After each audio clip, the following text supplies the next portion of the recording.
Good morning, everybody, and welcome to the Destruction Monday after NFL Sunday. What a weekend that we've had across the board between college and NFL. We've got a lot to break down today, a lot going on, and in the middle of it up, we have champions everywhere else as well. Yes, TJ, we could have done that as well. And now that you say that and I talk about it, I kind of realize what you were talking about, and you weren't talking about fantasy baseball. You were talking about Red Bull. So when I said pre-show, I take that back. How are we doing today, Jeff? We ready to talk some shit today and talk about some crazy NFL games this week. You know, it was a tough weekend. It was, to say the least, it was a tough weekend. But you know, we're here. We're here in the good times, and we're here through the bad times. You know, we're here in thick and thin, and ups and downs. This is a marriage that we have committed to, and so you know, here we are. It was definitely around tonight. It was definitely, you know, we had our first losing week in Circa. Unfortunately, we went 2-3 this week.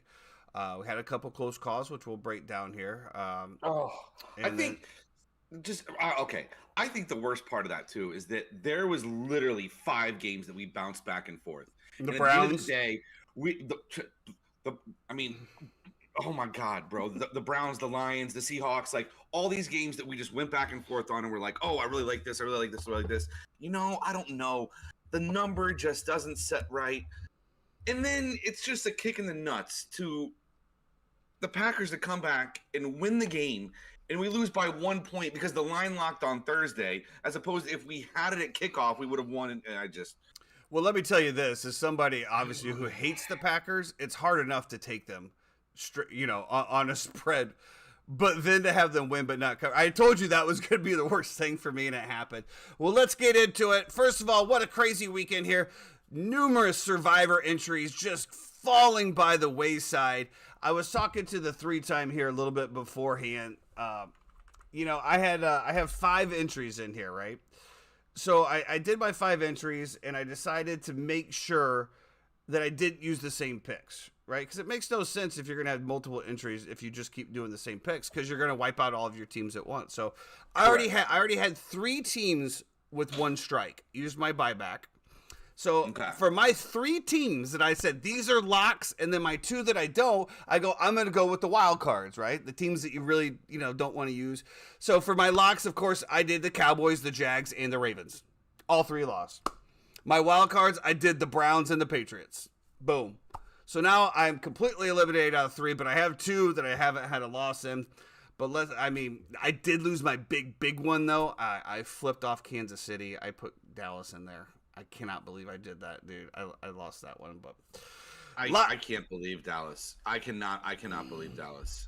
Let's believe Dallas. Let's get into it. Let's start with some shit games. For the biggest shit game, we're heading out to Arrowhead Stadium for the Chicago Bears versus the Kansas City Chiefs. This game was so bad that on local TV here, they turned the game off at halftime. They removed the programming and moved it to the Dallas-Arizona game, and rightfully so. Luckily, I was able to move over to the Sunday Ticket to watch that, which the Bears did show a little bit of life in the second half. But my God, not only that, the Bears just getting absolutely walled, which we knew was going to happen. I mean, deep down, we knew that, right? I mean, we hoped for a little bit of spark from the team from what was going on. But then I got to watch Taylor Swift jumping up and down all day long. And, Dave Portnoy actually had it right. I'm a Swiftie. He's a Swiftie. We respect the Swiftie. But jumping up, chest bumping on a 41-0 touchdown is a little egregious. It's a little egregious. Look at Mama Kelsey right there, right? Mama Kelsey's doing it the right way. She's chilling. She's like, yeah, I've seen about 75 of these. This is another one. Go, son, go. Meanwhile, you got Taylor Swift chest bumping some guy, which apparently he's famous. I don't know. She's acting like that. First of all, they would have how many dates, right? And like she's like all in. I cannot wait for the song to come out when this relationship is over. Cannot wait for it. I don't know. There was really nothing good. There was really nothing good to take out of this. I am all in on this relationship. We got to come up with a nickname, and we got to come up with it fast and trademark it and make sure this thing goes viral. I am all in here. I love it. I love seeing Taylor Swift fist pumping in the booth, slapping on the the stuff. I mean, listen, you'd rather watch her or Brittany Mahomes? I'm okay. Let's put Taylor Swift You know, on there. I can do without that, Brittany Mahomes. that right? was something somebody Like, said. Where was Brittany? Why was Brittany not in the suite with them? Who Because cares? that I would rather see interaction, Brittany Mahomes, you know what I mean? that interaction Yeah. would have been golden. Brittany Mahomes, what's your favorite cheat meal? Fried chicken. Like, no, it's actually Mexican food. Thank you very much. Whatever. Quifties? Listen, huh? The 3-time Quifties. A rare miss from the 3-time there. A rare miss. That's a tough one. Okay, I'm thinking somewhere we had to meld the names together. Maybe like a Trav. I don't know. I don't know. Something. We got to come up with something though. Listen, I thought the game kind of played out kind of how we thought, right? Bears defense. I mean, you're talking Chiefs just motoring along. Kelsey's back to being healthy. No more knee issues. I guess the only other takeaway is like who's going to be Patrick Mahomes' target at wide receiver going forward, or is there anybody worth rostering or starting on a weekly basis, or in the running backs as well too? They mix it up so much over there with McKinnon, with Pacheco, Edwards-Helaire. It's definitely not a fantasy running back room. Rasheed Rice got like a carry or whatever. I think they called it back, but I saw Rasheed Rice got a carry. I'm like, what? And there's no being able to pinpoint what's going on here. I think it's just Kelsey. I think it's Mahomes. Now, on the other side of the ball, Justin Fields, same things, right? But we're not going to have the drama this week, right? It's going to be a little bit less drama this week. We're just kind of moving on. We're going through the motions here. Maybe the noise will calm down a little bit. You get a really bad Broncos team that's going to come in as well, too. DJ Moore, that connection's starting to kind of come to fruition a little bit. They do get a touchdown. But yeah, listen, we said this before the year. I need to see Justin Fields make a 3-step drop, put his foot in the dirt, and just let it go. And he just doesn't do it. And no. There's nothing you can do. You can't do that at quarterback. Pewter over here with the GOAT comment. She's jumping up and down, pounding on the glass of the box after scoring. Travis went home after the game and pounded on the box as he scored. Absolutely legendary comment there. Absolutely legendary. Chat is definitely spicy today. I'm all in on this relationship. All in. I will say this because obviously a lot of people didn't get to see the second half, or a lot of people didn't want to see the second half. But I will say this. Oh God, this is gonna sound terrible. Kelsey score justice. Really, Kelsey scoring 6s on and off the field. Wow. I don't know. I will say this. I liked the progression of the Bears offense this week. Okay. I did. And I'll tell you why. Justin threw a couple dime passes. He also had a DJ Moore with about a 45-yard pass that hit DJ Moore straight in the hands. Nice, beautiful teardrop, which he dropped. We had, I think it was a Darnell Mooney drop. That was another one.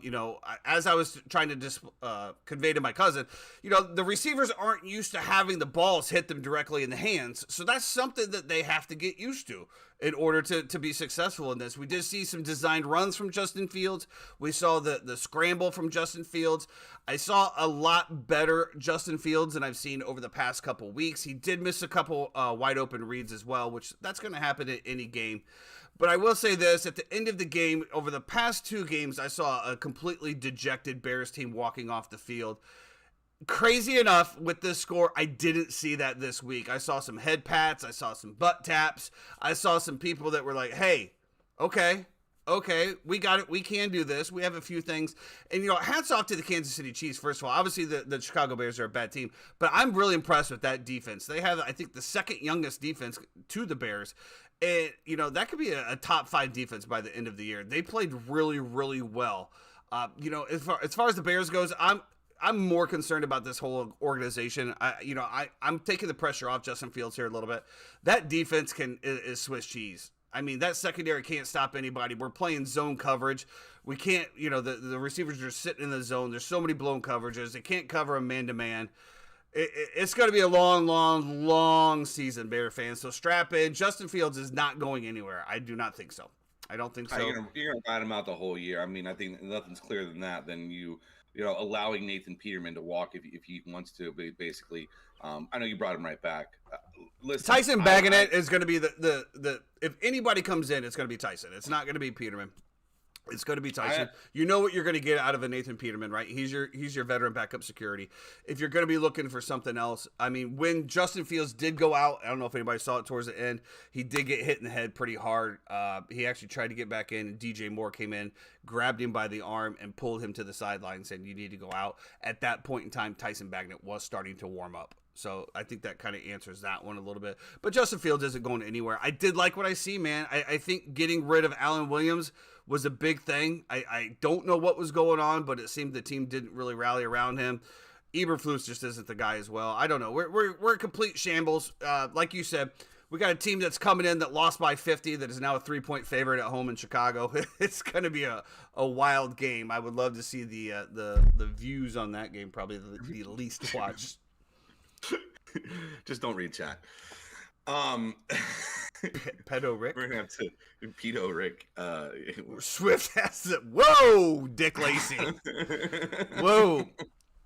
Well, let's just keep it on with the bad trends. So next up, the Washington Commanders. Now, this is one of our circa picks. We loved them at 6.5 for what the Bills have been doing, what the front line of the Washington Commanders have been doing. And guess what? Nobody showed up to play today. I watched Chase Young miss a tackle off the initial where the guy starts rolling out, and Chase Young doesn't even follow. He doesn't even try to pursue the tackle. He's literally doing his little jog, just trying to get back to wherever the line of scrimmage was going to be.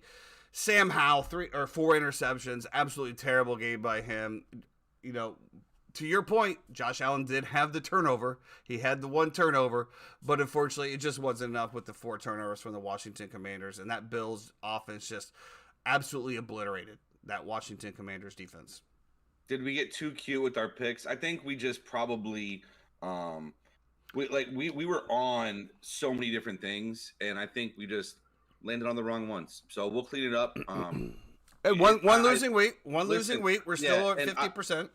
I think this is like a learning week, where we learn a lot about what we're looking at and how to kind of cipher through the info. It's not like we're just doing this on our own. It's not like we have anybody helping us. It's not like we're out there listening to a million podcasts to try to come up with these picks. We're just kind of basing it based off of what we see, and we don't have an Excel spreadsheet. We don't have something that TJ. If you watch the program here, you know that Jeff is not high on Josh Allen. Yeah, and listen, and I'll say this: like, if you looked at it, one of the first big throws he made to Stephon Diggs, he's running for his life to the right, and he throws across his body on the run into the middle of the field. Now, granted, Stephon Diggs caught the ball; it was a great throw. But that is the epitome of why I don't like some things that Josh Allen does, is because he makes throws like that are terrible decisions that. Listen, I thought Washington would be able to get a lot more pressure. They weren't able to. I thought they'd be able to contain everything. I mean, let's just say that the Commanders just dropped a big turd. Well, they just dropped a turd. It was a terrible game for Washington. And if I'm gonna be honest with you, the first 2 games that Washington has played at home, they have not been good. And the one game they played on the road, they were okay. So I don't know if maybe this is like a sign of maybe not a good home team and maybe a better road team. Obviously, we'll keep track of trends and stuff like that. But I don't think we got too cute with our picks either. I didn't like Andy Dalton going into Seattle. If it was Bryce Young, I would have been all over Seattle just because of the environment and everything that's going on. I thought Seattle got a little bit lucky too as well. If we're going to talk about covering the spread, Seattle got a little lucky as well at the very end. So, absolutely, yeah. I mean, Josh Allen looked great. I mean, let's just say it. I mean, outside of the 1 throw that he threw the interception, but that Washington defense, he had all day in the world. And even when he didn't look bad, I never said he looked bad. I didn't say you said that. No, I know. I'm responding to. No, sometimes you have to ignore the chat. Sometimes you just have to ignure the chat. Chad always knows. If you've been to any stream, Chad always knows the exact 100% correct picks all of the time. It's just the way it is. Specifically, that decision is the epitome of why I don't trust Josh Allen. Is because of that throw. Well, like I said, I mean, you can't really predict when a team is going to go lay a turd, right? And all we've talked about is that Washington front 4, that defensive line that continues to feast. Now, if we look back at some of the previous games, Buffalo's offensive line hasn't been that strong. All of a sudden, somewhere, somehow, they ate their Wheaties. They all had a bowl of oatmeal, a couple of bananas. I don't know. The Buffalo line held up strong. And let me tell you, Josh Allen did a great job being a mobile quarterback, getting out of the pocket when he had to and getting away from him. and just running for first downs, and he ran all over that front line of the Commanders. I mean, it is what it is. Unfortunately, we'll go back to the drawing board. We'll take what we learned here today. It is week 3, and this was an absolute crazy week. None of the patterns from week 2 translate, or week 1 and 2 translate into week 3, and we'll continue to look at it. And we were one pick away. And speaking of that one pick, let's go to Green Bay, where we had the Saints 17, Packers 18. Prevent defense once again strikes again, where they let the Green Bay Packers go down and score at the end of the game. This was a double-edged sword for me because, one, obviously I hate the Packers. I love to see them lose at every given point I have. But my analytical side and my logical side said that they should have won this game, that I don't think the Saints are as strong as they did win, but unfortunately they did not cover. Derek Carr goes out in the third quarter with a shoulder injury. Saints don't score again. Famous Jameis comes in. We are all hoping for that famous Jameis pick 6 at the end to cover for us. One pick 6 to get the cover, but he leads them down the field instead and puts him right in range to make a field goal, and they missed the field goal. So kickers matter. Kickers matter. It'd be a common theme. Yeah.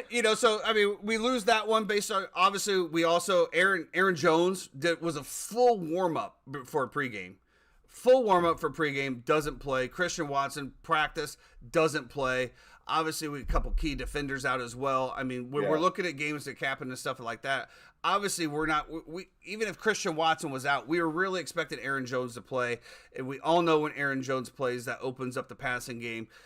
Big holes. We all knew that. Bakhtiari obviously didn't play as well. So some things just didn't go our way on that one.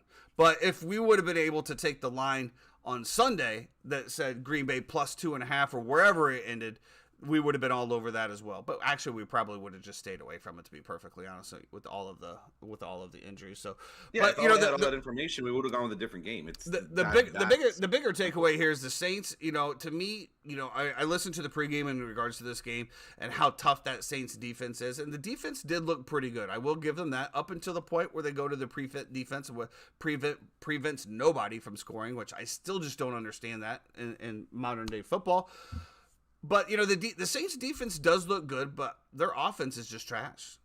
I mean, you figure you got Michael Thomas, Chris Olave, you got Jimmy Graham's back, which Jimmy Graham obviously isn't a shell of his former self. But, Derek Carr's got to get that ball out there, and that offensive line has to protect him. But I just don't see the hype behind the New Orleans Saints. And there was a lot of hype going in there. And there's a lot of commentators talking about how, with these Green Bay injuries, how they're already making excuses for how this New Orleans Saints team is going to dominate them. And then when the game mattered, Jordan Love burned that defense and went right down and won the game. Yeah, it seemed to me like it just took Jordan Love a little bit to kind of get warmed up. And it's funny because this is like 2 weeks in a row where Jordan Love has a play where it's designed perfectly. It's supposed to be a huge hit, and something small just kind of falls apart. If you look at, he slipped this week, right? They do the flea flicker. He gets the flea flicker back. The throw back to him is bad, so he has to go down to try to get the ball. He slips. He's down on one leg. He still tries to make the throw. Dude was wide open. Yeah, wide open. It would have been like a 60-yard touchdown. Misses the play. I think once these weapons come back, and listen, A.J. Dillon is – I know we've hyped him up as like the guy to have if for some reason Aaron Jones misses time, but – so far, he has not looked great this year in terms of running the football. Aaron Jones means a lot to this football team. Now, there was a thing that they were saying about how some of these guys were very close to being back. The Green Bay Packers do play on Thursday. So because they have a short turnaround, they were thinking of maybe holding some of these guys back in what might be a tough physical game. But, yeah, I mean, listen, as somebody with, all the Packers shares that I have this year of opinions that I've had, I thought it was a good win, and I'll continue to ride the Packers. Then they have a great roster, top to bottom, and even it's encouraging to see Jordan come out. And like I said, he got used to it. Like as the game progressed, you saw Jordan Love get better. You saw those things start to trigger for him. So I love what I've seen from him so far. And on the other side, listen, Alvin Kamara is back next week. I mentioned Kendre Miller over having Tony Jones Jr. If you're looking for a waiver wire pickup, he does lead in carries. They have about the same amount of workload, but I do think they want to make Miller the backup to Kamara next week when Kamara comes back. So I think Tony Jones Jr. might go back to a practice squad guy, something like that. And you'll say Kendre Miller get most of the love as well too. As far as the Jameis thing, I mean, I guess Jameis is now like a game manager, right? Like he's not the same slinging it all over the field Jameis. So fantasy wise, I don't see a lot of value here. We'll see how many weeks Carr is going to be out. It looked like a pretty bad shoulder injury. I would expect Jameis to take over. I'd expect the offense to be exactly the same as it was before. Happy for Jameis, but fuck the Saints. Absolutely. You know, this just goes to the importance of a good backup quarterback and why a good backup quarterback is valuable. You know, and I was thinking about this the other day as I was taking down the Bears flag and hanging my Bucks flag, you know, because obviously the transition is fully complete and I guess I'm on Team Baker now. You know, having that you transition fully? Yeah. 60-40 now, maybe. I was 80-20, maybe 60-40 now. I don't know. We'll see how tonight goes. I need something to root for, bro. And, you know, it is what it is. But, you know, I was thinking about this as well. You know, I do believe that Kyle Trask will get his shot. But if not, he can make a good living being a backup quarterback. And you're going to get opportunities. So, you know, I just think it's very important to have a backup quarterback. When everybody was talking about the New York Jets trading for Jameis Winston.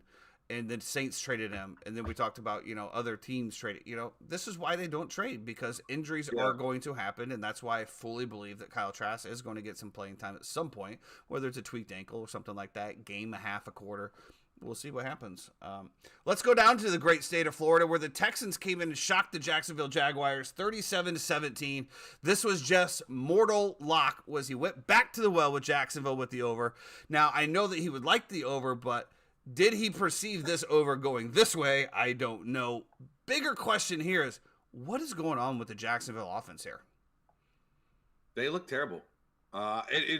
We came out week one. We watched it. We said, ooh, you know, look at them playing the Colts. And the Colts have a good defense. If you look at the Colts and what, like, the games they played after, like, the Colts have a legitimate defense. They come out in a dome. I feel like they need to put a dome on that stadium. I don't know. I'm like, why are you playing in 100-degree heat in Florida is beyond me. I'm sorry.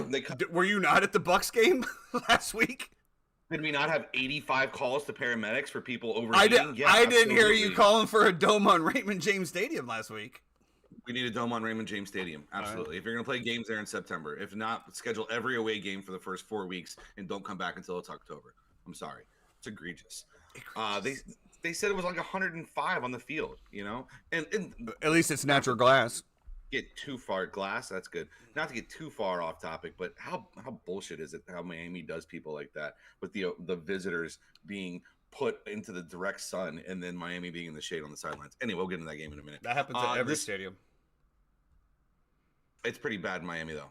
Anyway, it's pretty bad in Gainesville too. But guess where the Gators are? Guess where the Bucks are? Guess what? Another Florida. The Bucks aren't in shade. The Bucks have the shade side. Absolutely. I was in the shade. Where was the shade at 1 o'clock? When the shade arrives, it hits the Bucks side first. Okay, at 4 o'clock in the afternoon, maybe not at 1 o'clock in the afternoon. Would you like to comment? Would you like to comment on the Jags and their offense here? Yeah, the Jags offense sucks, man. And as somebody who has Trevor Lawrence and Calvin Ridley in every fucking fantasy league, it was terrible. I don't know what to say. You know, you watched week one, you thought this connection was going to be it. You thought you just, you know, you have the Tua and Tyreek Hill of the AFC South. And it turns out you don't. You got fucking Justin Fields and DJ Moore. Who've actually maybe been more productive. Whoa. Like that. There's no need to get personal here, dude. We're just talking about two teams that are not affiliated with either one of us. There's no need to get personal. And listen, I know people are going to say your mortal lock 3 weeks in a row has been the over in a Jacksonville game. You are absolutely correct. And the reason for that is because their defense stinks. And you've hit two of them. And their defense stinks. And Trevor Lawrence, when he gets down, is going to throw the ball all over the yard, which he did. He finally came back and ended up being fantasy relevant. I would have loved 20 more yards for him to bonus on 300. But just a weird game, right? Like the Jags try to like pop up a kick, and the Texans fullback grabs the kick on the 20-yard line, runs around the entire team and runs it in for a touchdown. You know, some of the turnovers were just really weird. You know, shout out to me and JC. We had a matchup against TJ, which we got actually absolutely smoked in the Little League. But, you know, we were in a dire position for quarterback. Anthony Richardson out. We have Daniel Jones, our other quarterback. We're not starting him against the Niners. We go out and pick up CJ Stroud and go out and pick up Tank Dell. And they end up going off. Two great pickups. 300 yards. How are they available? What league is this? It's a Boathouse League, I guess. Okay, yeah. A lot of girls in this league, apparently. I think that's a great bright spot here. We talk about. Do you think girls can't play fantasy football? I think that there's a lot of girls that work at the boathouse that don't have an idea about what football is. And that's why CJ Stroud and Tank Dell are still available to be picked up the day before. Okay? Sexist comments. Whatever. Put me in the same category of Dave Portnoy then. So the Houston Texans, however, and CJ Stroud are, CJ Stroud is single-handedly breaking the no Ohio State quarterback. Bless you. No Ohio State quarterback can be good in the NFL. He's outperformed every single Ohio State quarterback that has gone before him in literally 3 games. He has shown great poise, great pocket presence. Passes have been on. He looks great, man. I mean, I think if you're a Texas fan, you have to be like, oh, we're going to this as a lame duck season. I think that you can have a lot of success here with this kid. I mean, like I said, Tank Dell, Robert Woods, both looking good. I think the only one that was a little scary to me was Dameon Pierce, only 14 carries, 31 yards. The run game did struggle a little bit, which you would think with the stretch of the passing game that the running game would have opened up a little bit more. But however, it just did not. But I tell you what, this Houston Texans team, they got more picks next year. They're going to keep on going, man. They're going to keep on going. I think in a couple years, this Texans team is going to be a powerhouse. I agree. If you look at their defense too, Will Anderson, right? And that was the other crazy thing too, is that so this over still way hit, but they also had Jacksonville missed 2 kicks. One was blocked. Just like weird. There was a punt block. There was just weird stuff all day in this game, which there usually is between Texans and Jack. So listen, we were on Texans +9. We had that earlier in the week. That line dropped to about 7 by game time. I should have jumped on the money line. I didn't. I definitely did not think that Jacksonville was going to lose this game. Obviously, I took them in one of my Survivor teams. I did not see that. But when you look at the score, I mean, obviously, Jacksonville probably only scored 10 points, 7 points. That shit's prevent defense. That's when they're letting the team go down there and continue to score. They look absolutely abysmal. This was supposed to be the turnaround year for Trevor Lawrence with Calvin Ridley, Evan Ingram, Kirk. I don't know what's going on here. Guys, it's time to look in the mirror, coaching staff, figure out it's not working. You need to make some adjustments. Otherwise, you're going to find yourself. I mean, the AFC South is obviously a wide open conference anyway, but we had Jacksonville as the front runners. You need to turn around. It's only week 3. Not going to put on the, pump the brakes all too much, but got to get it together. My mortal lock of the week was going into New York with the Patriots once again. I had the Patriots -2.5 on the mortal lock. They ended up winning 15-10. It was a very, very sloppy game as we expected. I was very surprised with the Jets defense. Mac Jones has had a couple really good games throwing the ball, moving the ball down the field, a couple 300-yarders. Zach Wilson, right? Let's talk about Zach Wilson for a second. Man, everybody is putting all of this on Zach Wilson. As Jeffrey pointed out at the beginning of the year, which he picked the Jets to be in last. Let me just put in last in that division with Aaron Rodgers, one of the greatest quarterbacks of all time. How are we going to now turn around and say Zach Wilson is the problem in all of this? Zach Wilson has his issues, absolutely.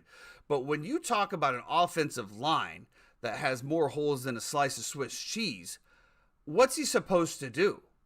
I'm over here listening to some of the ESPN analysis saying he needs to scramble, he needs to do this, he needs to move this, he needs to do this. Bro, he needs to look up the field while he's running away. Like, bro, what? I mean, the guy is running for his life every single time. He had a couple great passes that I saw in this game.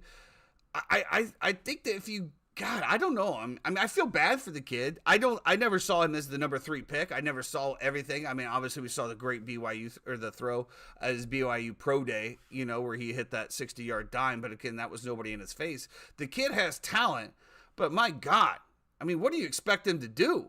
I mean, I just think that it was a complete disservice to Aaron Rodgers. Obviously goes down the 4th play in. Guess what? While he's scrambling for his life. So I think that New York Jets, guys, I mean, you guys got to look in the mirror here a little bit. I mean, Zach Wilson can only do so much with that offensive line. I don't think it's right to put it all on him.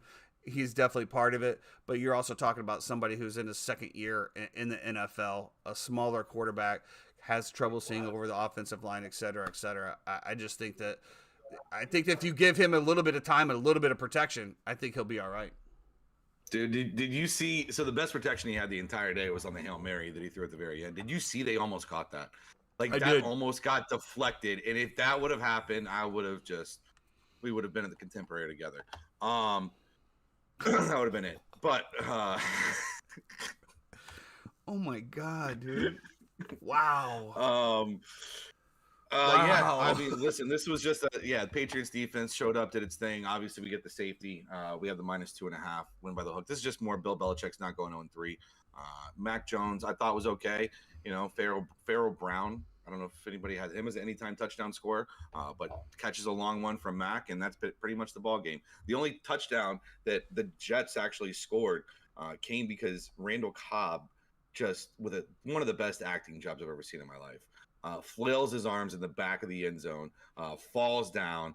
You would have thought a sniper shot him from the upper deck, and he's laying on the ground like a soccer player. And of course, he gets the hanky, and they reset him on a first down after it was like 3rd and goal from the 8 or whatever. I was pissed. But yeah, listen, pretty much exactly what we thought. Great call by us as well.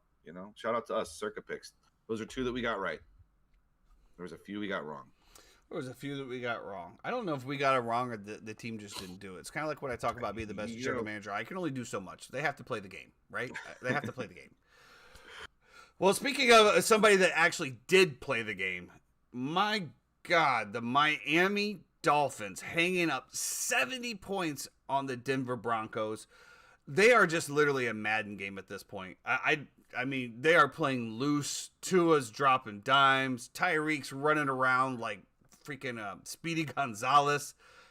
Wow. I mean, it's just fun to watch, man. It's fun to watch this team. And when a team gets this kind of mojo, I don't know, man. I don't know who's stopping them. I definitely think that they're the best team in the NFL right now. I am going to say that. The best team in the NFL. Their defense still has a little bit of work to do, but if you're putting up, granted, it's the Broncos. Okay, we're going to put that out there. It is the Broncos. However, putting up 70 points is no joke. No joke whatsoever.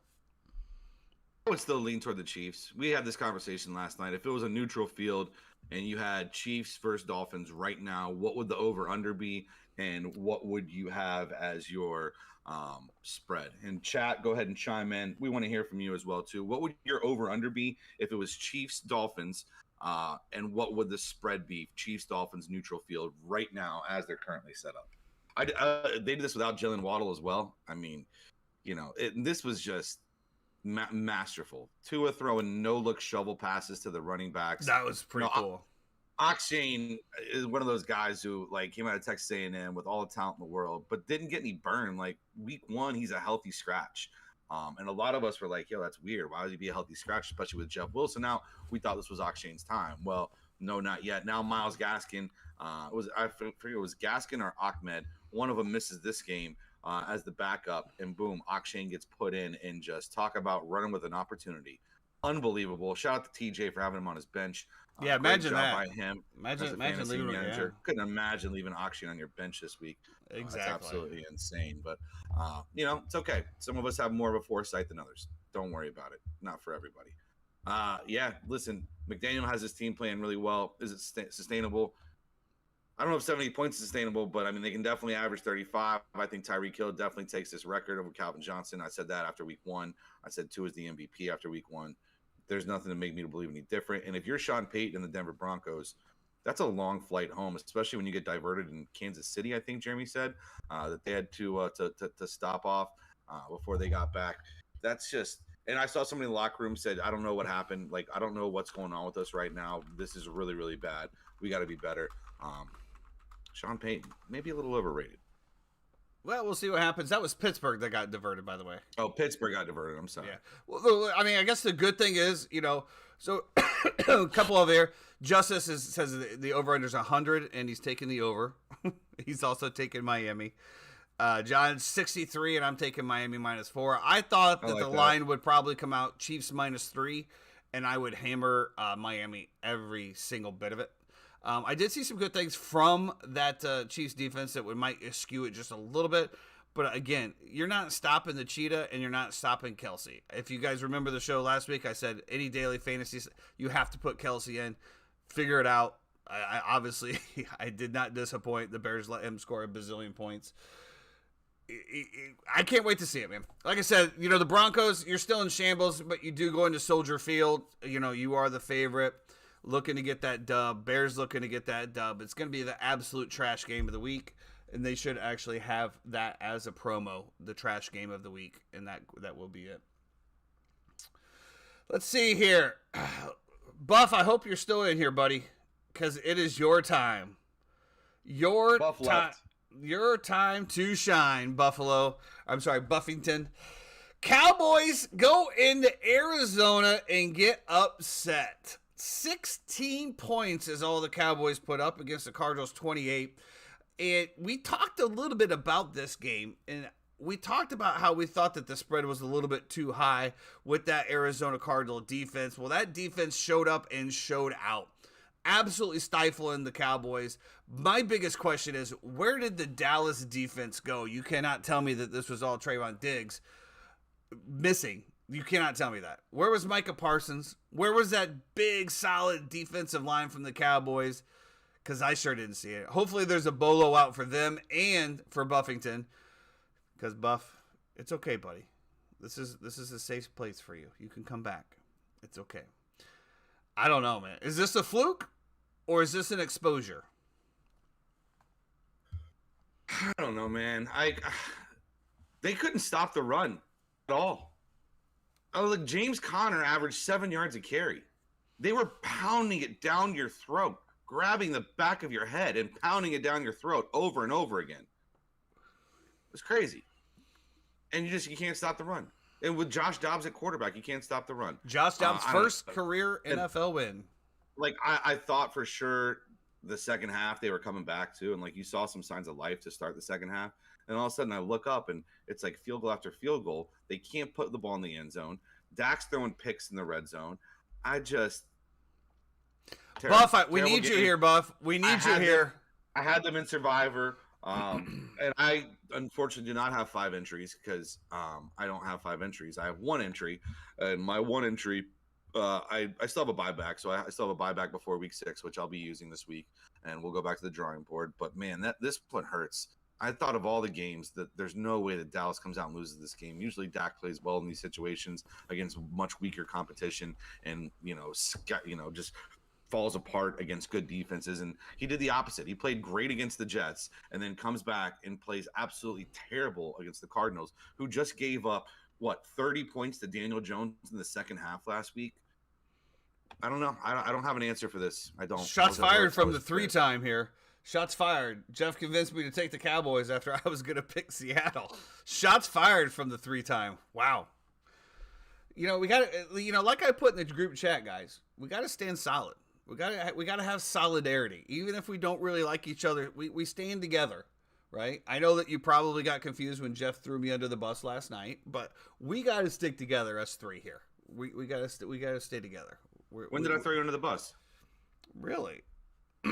Well, when we talked about the Steelers Raiders, and I said we like them all except for the Green Bay line, and then you chimed in, well, Tyson doesn't like the Raiders at all. You're correct. That was my pick. That was my correct. I love the Raiders in that spot. Correct. But when I hit submit, it's now our pick. It's now ours. I own it just as much as you do. Well, that's for what the general public can think, absolutely. But amongst friends, I just wanted to let them know that is not something that Tyson co-signs for. Nah, so if I didn't co-sign, I wouldn't have put it on there. I wouldn't have submitted it. So yes, we win together and we lose together. Absolutely. Well, we lost a lot together this weekend. We lost a lot. Yeah. So my biggest thing is here, do we think this is a fluke, or is this the Cowboys getting exposed? I think that, when you look at the offensive side, we had a lot of questions week 1 and week 2 because we saw an offense out of Dallas and Dak Prescott that we don't normally see. Right? We don't normally see him driving down the field, making touchdowns. We see what we saw in this one, driving down the field, selling for field goals. That's what we're accustomed to with the Cowboys team. Then we saw this defense that looked absolutely lockdown friendly. Now, this could have been a look-ahead game, right? Where it's just, hey, we're going to Arizona. It is what it is. But as we mentioned on the last show, Arizona's covered week 1 and week 2 and had signs of winning both games in week 1 and week 2. and as a team that we both said at the beginning of the year was just an absolute dumpster fire, that they're just continued to tank for better picks. I mean, this team has said, no, no, no, no, we are here to stay and we're here to play. And as a Bear fan, that's got to be even more disappointing to watch a team like Arizona take down the Cowboys when you can't even figure out which side of the field to stand on. That's how inept you are.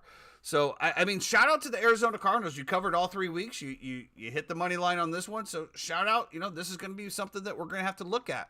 Look at targeting these guys to cover the spreads moving forward. That defense is obviously legit. Who knows if Josh Dobbs is going to continue this type of performance. But just like we talked about, any given Sunday, when you get your shot, you got to make it count. And he's definitely doing that. We'll see what happens. It's just crazy. I mean, like I like in Gannon, I just do not think is a good. Like I've listened to him do like motivational speeches. Like I don't think he could motivate a hooker to go out on the street in Las Vegas at night.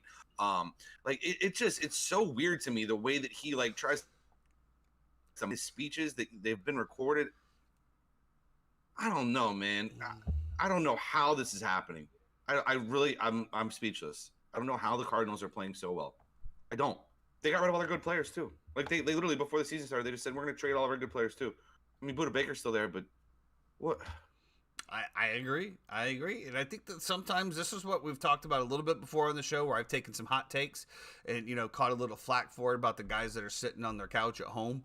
They just want it more, right? I mean, you cut your superstars, you bring in some, you know, practice squad players, the people that are playing for their lives, for their jobs. Sometimes they just want it more. And today or yesterday, the Arizona Cardinals just wanted it more. And that's just I wanted it. Well, unfortunately, you're not playing. Yeah. Mike McCarthy. This is my thing. If I could go out there and play it, I would. Well, let's go back to Sunday Night Football with a game that we just talked about. The Steelers 23, the Raiders 18. It was a nice, sloppy game, as we expected. Jimmy G and Devontae Adams absolutely just went off. Jacoby Myers was not far behind. Kenny Pickett does his Kenny Pickett things. I don't know. This one was just one of the ones that, you know, I felt like Mike Tomlin got this win just because it is what it is. You know, kind of like what we're talking about as far as Bill Belichick, you know, getting that mediocre Mike. Yep, getting that one way. And, you know, to your point, so I was out at the memorabilia show on Friday and Saturday, talked to a couple Steeler fans, and they shared the exact same mentality that they don't feel like they'll ever be great again as long as Mike Tomlin is there. It is what it is, Steeler Nation. So I guess it's time to move on. Who knows? We'll see what happens at the end of this year. Yeah, I'm not saying it because I'm just going to hate on you at all. This is just like, well, I don't know. You would say that just to hate. No, I wouldn't. I'm not a hater. Yeah. So that was our other circuit pick, which we lost. We did go, as we said, 2-3 this week with the, you know, really the Packers being the game that really kind of stuck in our craw a little bit. Yeah, it was. It was a bad week for me, and I got to be better. So I apologize. We got to be better. Listen, we should have had Titans. We should have had Seahawks. We should have had Lions. We should have had Chargers. You know, these are all games that we should not have had Chargers. That game. That game was down to the last second, dude. That was a coin flip. Come on now. I'm not settling for that one. Staley going for it. Like they should have lost that game. They should have lost that game. That's for damn sure. So let's talk about that. So we got, just to end up our NFL recap, the Chargers did 28-24. Again, like Jess just said, Staley going for it on fourth down there when you just kick it deep, let your defense do it. I mean, they have no timeouts. You're up by 4, and you have a chance to make them have to go 80 yards, or you can get 1 yard, which you haven't run the ball the entire day at all, and you choose to go for it and give it back to Minnesota. With Justin Jefferson, who can just go up and catch a ball above 2 defenders whenever he wants to. I don't know, man. Yikes. The Falcons brought their shit show into Detroit. Falcons 6, Detroit 20. This was a game that we did talk about Detroit bouncing back at home, getting it back together, which we did saw. The Atlanta Falcons, bro. I mean, my God. What? Well, Ritter's not the guy. We know Ritter's not the guy. It was so weird. I saw so many people being like, "Oh, the over's a great spot here." I'm like, in what world is the over a great spot here? How? You have 2 legitimate defenses. Montgomery's out, but I'm never taking Atlanta over ever in my life because they have a good defense. Ritter can't throw the ball more than 20 yards down the field, and they're just going to run the ball 100 times with Robinson and Algier. So if you stack the box with 9, you're probably going to win. Kyle Pitts leading the way with 5 of 41 here. I don't know, man. It's just a shit show.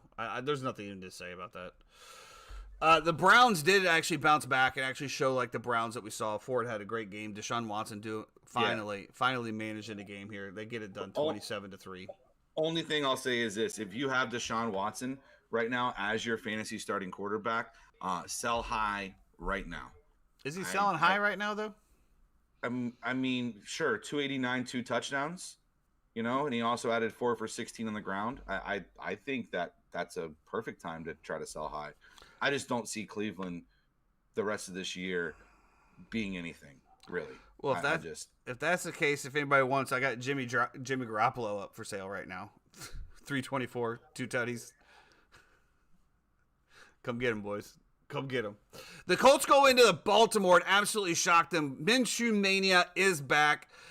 I was watching this game and I was watching Lamar Jackson his first game, and one of the highlights that I happened to see this morning, which just completely blew my mind, is Lamar Jackson continues to separate himself from the rest of the quarterbacks. Now, only in America, in this sporting world, can we justify a quarterback separating himself from the rest of quarterbacks while losing a game to Gardner Minshew. That's my biggest takeaway of this. You lost to Gardner Minshew, and yet the media is going to praise you for the game that you played and how well you played.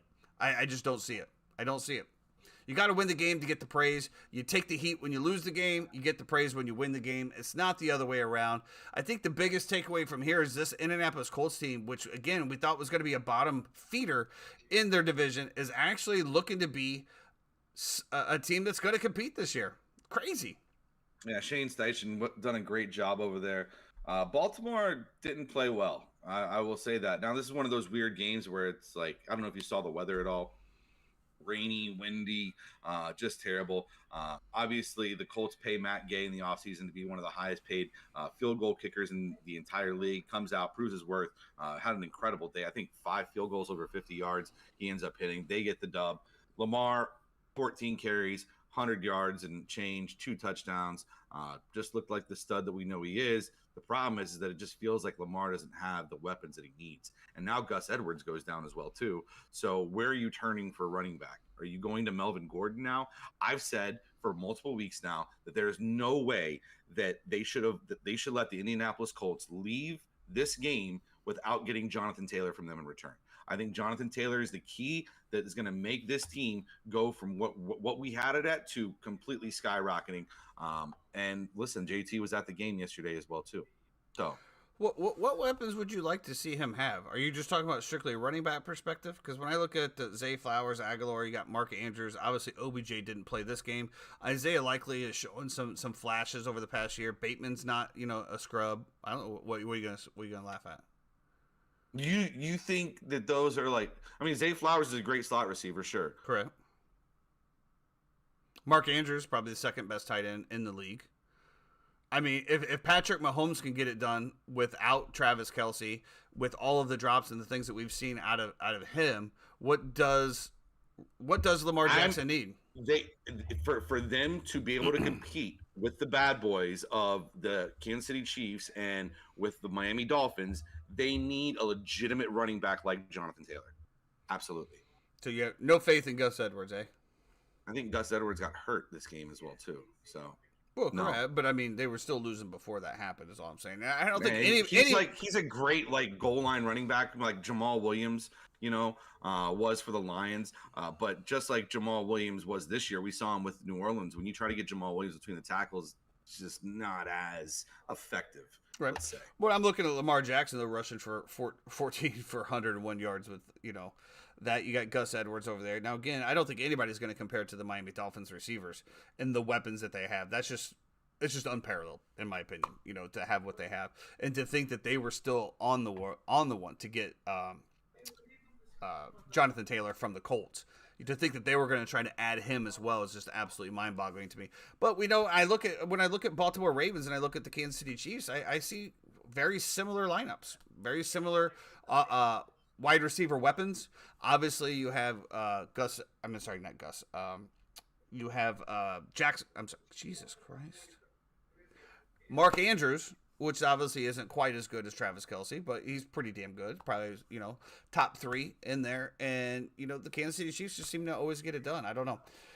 We'll see what happens when OBJ comes back. Obviously, he's not the OBJ of the past, but that is definitely a weapon that they can have. So we'll see what happens. The last game that we have is the Seahawks getting it done against the Panthers, 37-27. I don't think anybody really perceived this game scoring this many points over here. I didn't get to watch much of this game. I did see the Red Rocket out there slinging it a little bit, and I did see I do believe was it who's the running back for the Seahawks? The third. Kenneth Walker the third. Kenneth Walker the third had a really big game, so I'm looking. There's a lot of ground and pound there, but they definitely got it done. I don't know if you saw anything out of that game or not. This is the third week in a row that the Seahawks defenses look like trash. So something to note of. Moving on, we got a little bit of crazy. Let's put a cap on that crazy week at the NFL. We do have 2 Monday Night Football games tonight. We have the Bucks taking on the Eagles. 5 points, which we both love. The Bucks here +5. Yes, 5.5. We love it even more. I don't know about them win this game.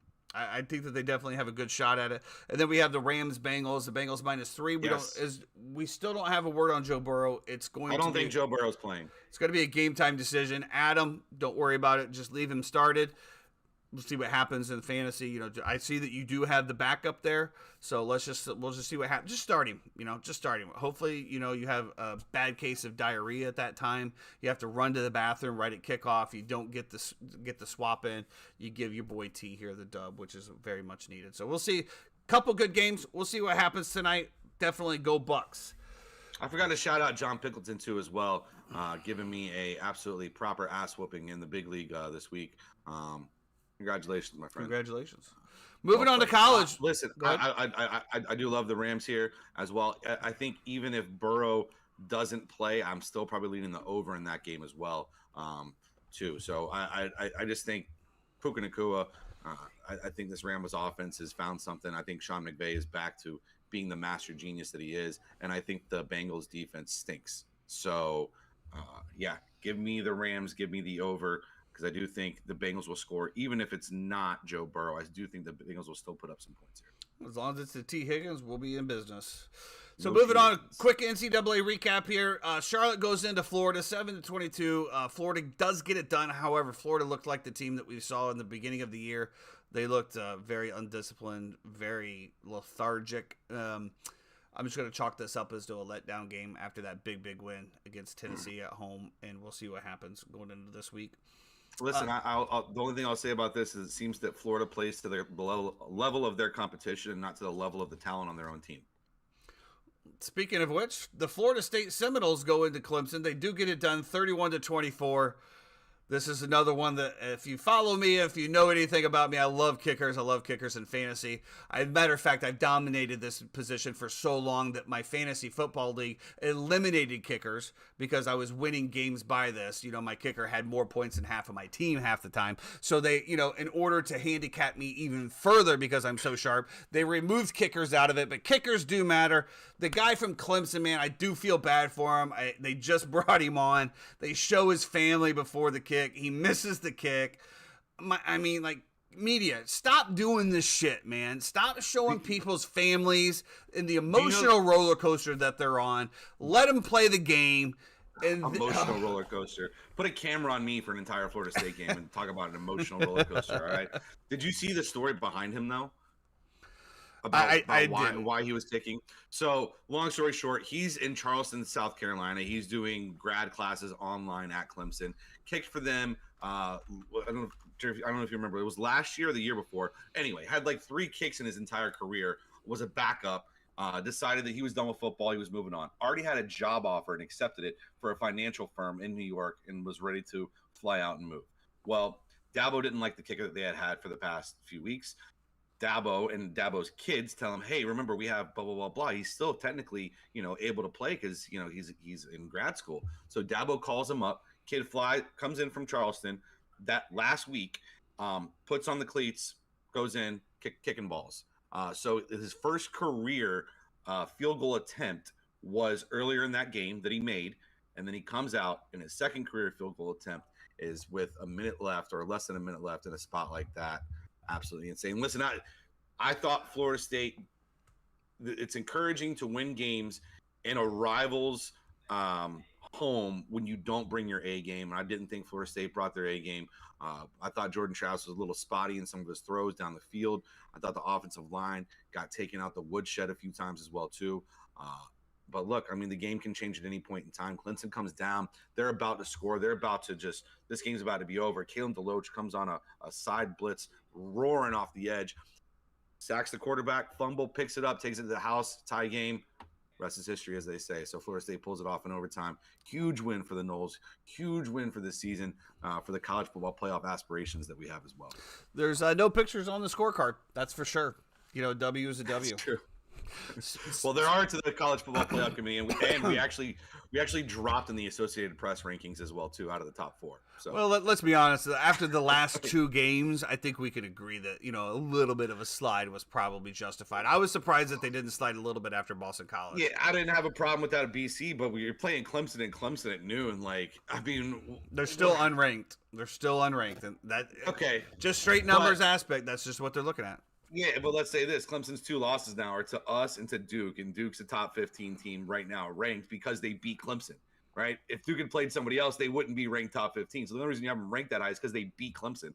I thought Clemson showed some really good signs. I thought Cade Klubnik at the very end came to life as well, too. That offense is starting to roll. They have the same OC that TCU had last year, who took them to a college football national championship. So the 3-time over here saying FSU received 3 first-place votes. Yeah, Brett McMurphy and 2 other people voted him first place, and everybody else said, no, they're trash. Move them back to fifth. Come on. Well, I really hope TJ and Dick Tracy are still in the chat here because we're about to talk about the beating that the Colorado Buffaloes took against the Oregon Ducks. Cinderella is over. We saw the pregame speeches from the Oregon coach. I absolutely loved every bit of it. They're playing for clicks. We're playing for wins. They're playing for social media. We're playing for championships. Just a great message. And they came out and they handled business. I'm not taking anything away from Deion Sanders, but he did get up to the podium after the game and said, these coaches, they're not trying to beat my team. They're trying to beat me. Like, I'm not playing, And I do agree with him to a certain point that it's all about beating Coach Prime, but it's about beating Coach Prime because of the way that Coach Prime handles the program.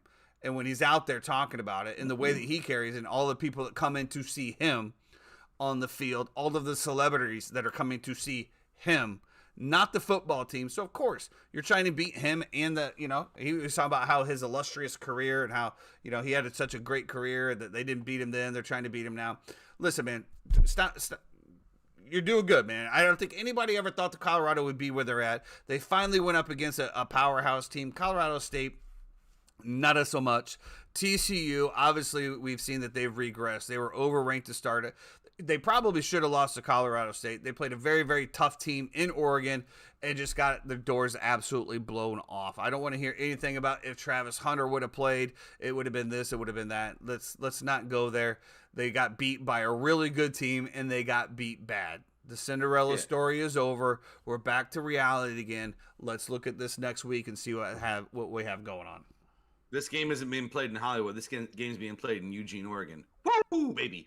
I thought Lanning was on fire with that pregame stuff that he said. And listen, Prime can take everything personal that he wants to. And I thought he was right after the game, too. He said, listen, take your shots at me now because this is the worst we're going to be. He's not wrong about that. They will get better. Now, I have a little argument with TJ about this, about how long Prime will be in Colorado for.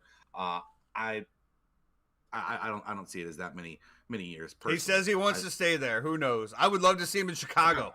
I mean, there's no doubt the motivation that he gets from playing with kids, though, and I think that's where he's going to stay. I think he has no desire to deal with divas of the NFL because he knows how he was when he played with the NFL, and to coach Primetime Sanders was probably a chore in itself, and he doesn't want to deal with that where he can have kids. He's always been available for kids, man, even like going – numerous times. High school, he was always there for his kids to help coach high school. He's been coaching kids and helping kids for all of his life. I don't see him going away from that. But like to your point, when Alabama says, hey, Deion, Roll Tide. Well, You never know. And listen, this is my argument to TJ, right? TJ's like, oh, he's there for at least 5 years, and I said, listen, the problem with that is that where are most of the recruits at? And just real quick about this game, the line, I was 8-0 last Saturday. This Saturday I went 0-9, except for this game, which I said I loved Oregon and I loved the under until we got to the second half, and I took all those winnings and parlayed them to Oregon -9.5 second half, which obviously didn't work out as well. So unfortunately, bad things by me. This is my argument to TJ, is that, listen, most of the talent pool was going to be in the South, right?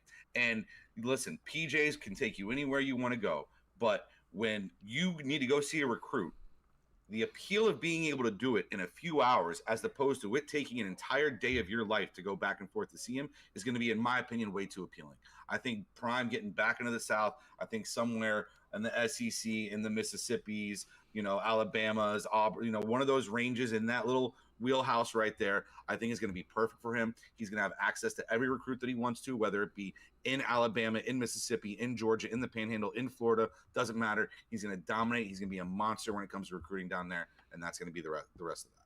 I will say, though, the one thing that come out is they're already talking about Deion needing to be, his contract needs to be restructured. He needs to be paid triple what he's getting made.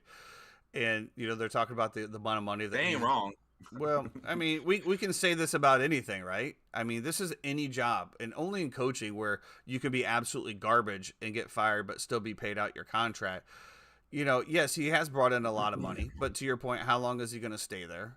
And if that was the way it worked, then every job out there, okay, well, I worked at McDonald's. Oh, we had a record sales day this week, We made an extra $100,000. So the employees, oh, hey guys, guess what? You all get an extra $100. It doesn't work that way, man. And I realize in the blindness of sports and everything that's happened with the empowerment of players and such and so forth, that's just not how businesses work. So if you can get it done, get it done. But it just amazes me. We're 3 games into it, and we're already have rumors that the contract needs to be renegotiated, or it's just not fair. Well, and it's tough too, because from Colorado's point of view too, it's like why do we have to? So we gave you the opportunity. We feel like we scouted well. We found a diamond in the rough, and now you're performing, and we're not even through the first year yet, and you're already saying, well, yes, I'm a diamond in the rough, but now I need to be paid like Patrick Mahomes. Let me also clarify this. I didn't see this coming out of the Deion Sanders camp. This is just stuff that I'm seeing come out. Yeah, so no, it's fine. Last game of the NCAA the docket. Mm-hmm. Ohio State, Notre Dame. The Ohio State Buckeyes get it done. They run on the last play. And, wow, it was just it was a letdown for most of America. And, Ryan Day was absolutely right. It is Ohio State against the world. Yes, you're absolutely right, because everyone hates you. I felt like Ryan Day is just so punchable too. I just, it just felt like, even though I'm not really a fan of either team, obviously I hate Ohio State. I love playing them in the national championship. Florida's owned them every time. But it's just, I felt like a little piece of me died there with the Notre Dame team. Yeah, I mean, Ryan Day, about how Lou Holtz fired them up by saying that, they're a soft football team because they don't show up and play in big game situations. And for sure, Lou Holtz is 86 years old, and he's exactly right. So, sure, if you use that as motivation for your kids because the 86-year-old said that you guys don't play tough and show up in big games, when the proof is in the pudding, in the past 4 or 5 big games that you've played, you've shit the bed every time. Sure. This was a tough one for me as well, too. When you're 0-7 going through Saturday and you love the night game and you say, you know what, we can get out of the hole right now. Right now, I've been calling this game. The double down game. This is exactly the way it's going to go. I'm getting plus money here. We're putting it on the money line. We're letting it ride. And then you lose on the very last play of the game. And they only had 10 defenders on the field. For 2 plays in a row, they only had 10 defenders on the field. What are they doing? I needed a hug. What do you? I still probably need a hug after this past weekend, bro. This has just been like such a bloodbath of a weekend.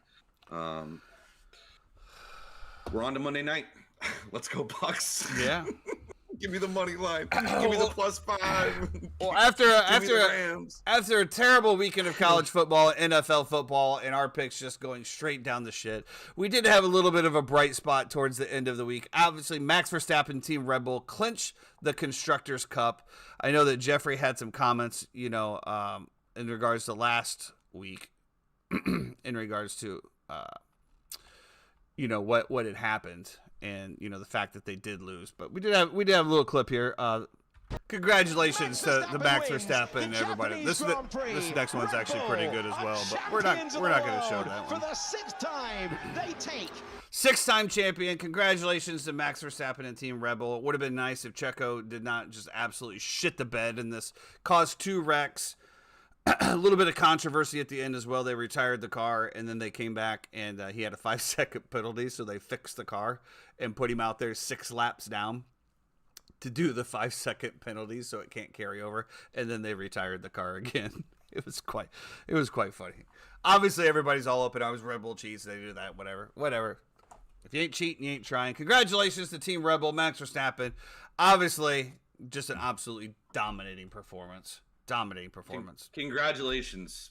Couldn't be happier for you guys. Thank you. I needed a little something, obviously Chicago sports, bro. I just don't even know what's happening. I mean, the Cubbies go into Atlanta for a 3-game series here with you're good, bro. With the wild card on the line. Hopefully the Braves start resting players. I do believe they have a few games up on the Dodgers.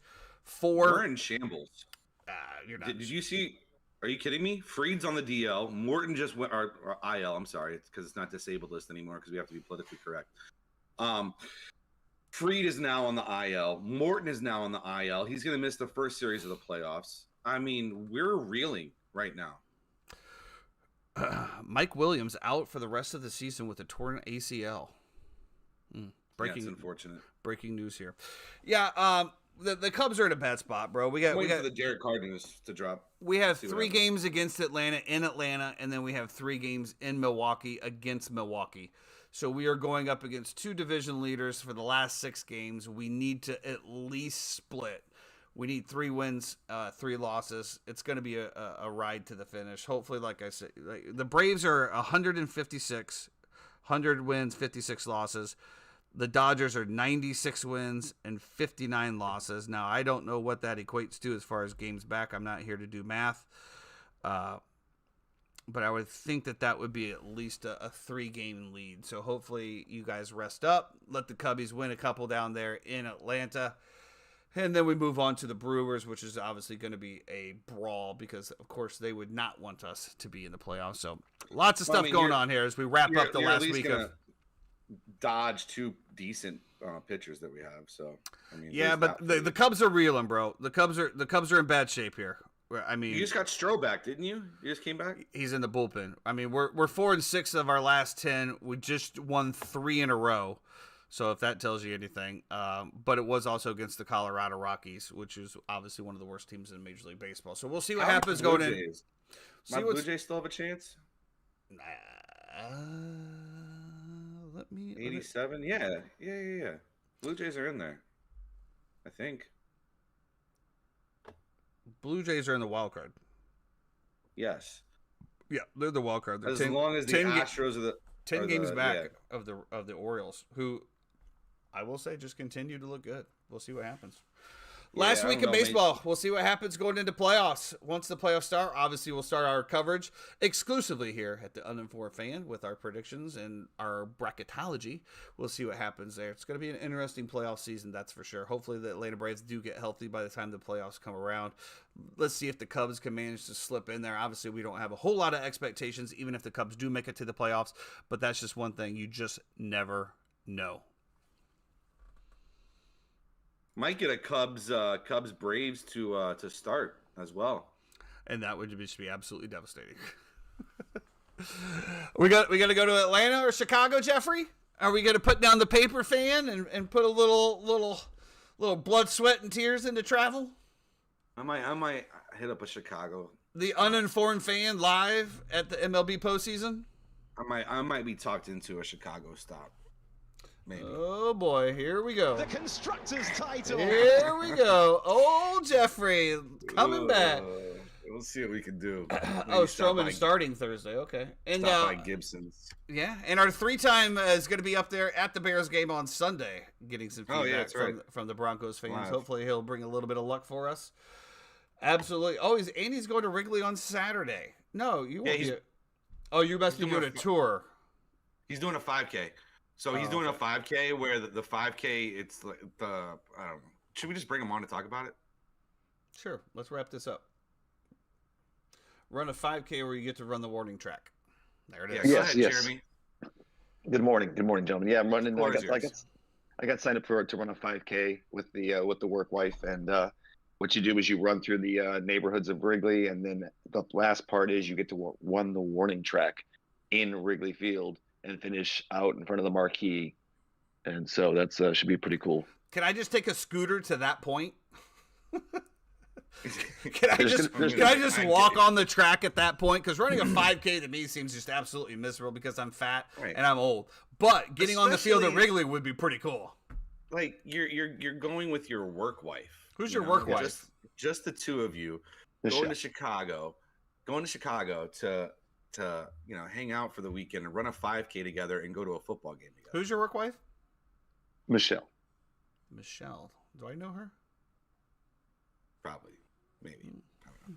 Anyway, I hope you have a great time. The I hope you have a fantastic three-time. time, Jeremy. I hope it's full of abundance and fruitfulness for you. And on that note, we're going to wrap it up here at the Under 4 Fan. We did run a little Jesus, bit long, Jeffrey. but we just had so much content to get to. We appreciate everybody coming in. The chat, you guys obviously today lit it up. We appreciate the okay. feedback. One quick. Did you see this note by Pinkleton over here? Travis Yes. Kelsey with Taylor Swift in attendance, 69 yards and a touchdown. Not Can't sure make what this that stuff up. reference means, but yeah, Unbelievable. I guess if that's the stat, that's the stat, right? We'll be back Wednesday to recap all of Monday Night Football, the two games that we have tonight. Will Joe Burrow play? Will the Bucs and Baker Mayfield get it done at home? Plus, we will preview, obviously, any MLB implications that happen between now and then. We look forward to talking to you. Are we going to have the Gap Wedge Wednesday boys back? Are they on hiatus? Ryder Cup starts this Weekend. Friday. So Yeah. yeah, we'll have them back on. All right, so we'll have the boys on for a short clip on Wednesday as far as breaking down the Ryder Cup. I look forward to that every single year. I will be glued. I think because it starts in it starts probably like 3 a.m. here, right? Something It's like in that. Italy, so yeah, it's something, in Rome. something crazy. It's in Rome. I looked into Which is tickets. which is in Italy. Yeah. Well, I was Yeah. getting a little bit more specific as Italy is a very large country. There's many different cities in Italy. I thought I would narrow it down to the actual city that is being participated in. Little did I know. Me and my I'd wife are catch talking about flack. maybe doing Rome next year. It's okay, man. I would honestly, it's touristy. If you want to see the tourist attractions, great. But Yeah, I would wanna see do the like Vatican. I want to see all the buildings and everything. You know. you'll be sick when you go to the Vatican. It's egregious. Why? Because the Vatican was literally built off of rummaging and pillaging wars and communities and stealing from the poor. And when the Romans would invade another country with the conquest, We're not- all of the fruits came back. They'll tell you that all of the marble that's I did the private tour, dude. I'm telling you. Then you go through each hall where each pope had to outdo the next one with the elaborate, with the gold and all of this. I mean, it is what it is to Catholics. I understand that. I'm not Catholic, so I'm just saying. Didn't say you were. I'm just saying it is what it is to Catholics, and Okay. it's considered they're holy. All I see is raping and pillaging when I walk through that thing, wow. Okay. because that's exactly how it was built. So yeah, but anyway, I would recommend if you do that for a couple of days, but then please go off to the coast, go up to the northern Italy. I want to go do Amalfi and hit Greece. Yeah, and, we have there's like a cruise. Like we fly into Rome, but then we hop on a cruise ship and sail around for 7 days. So Absolutely, that sounds absolutely beautiful. Friday, 1:30 a.m. to noon, day 1 of the Ryder Cup. Like, let's go. God damn, how am I gonna swing this? How am I gonna? 1:30 a.m. to noon. What do you mean? What do you mean? What I mean? Am I gonna be up at 1:30 in the morning I mean, all the way well, through? I noon? guess for you that's a tough one. You know. What, you're gonna stay up all night long, all the way till noon, then No, on Saturday, but and then I'll watch college watch- football? No, I'll watch till 3:30 and then I'll go to sleep and I'll wake up at 8:30 and I'll watch until noon and then we'll hop into college football. Man, it must be nice to be able to function on 5 hours sleep. I have 3 kids. I guess if you're used to it. That's going to do it for us today. We'll be back Wednesday. We're going to break down the Ryder Cup, any Monday Night Football games, and we'll also recap MLB action. Everybody, have a great day. Enjoy the start of your week, and Be great. stay the fuck out of the left-hand lane.